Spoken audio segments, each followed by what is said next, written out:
Hello everyone, testing out a recent purchase here. There's another local hobby store in my area that I usually don't frequent because I really don't like the guy who runs it.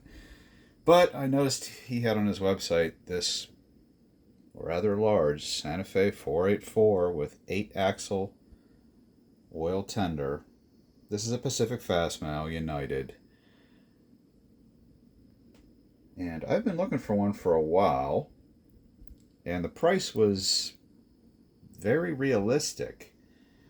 So I decided to buy it, but I should have known the price was a little too good to be true because it was completely locked up.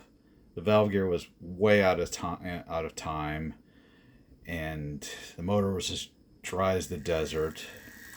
But I got it working pretty good now. This thing is so big. Yeah, I did a few cosmetic repairs and one structural repair. The old breast joints are just and letting go through just sitting most of its life in the box.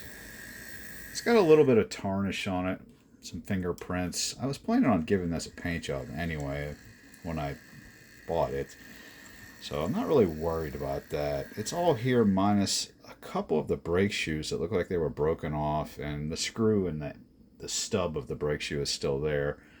So we'll see if I can locate a few of them and give this a nice paint job. That's about it.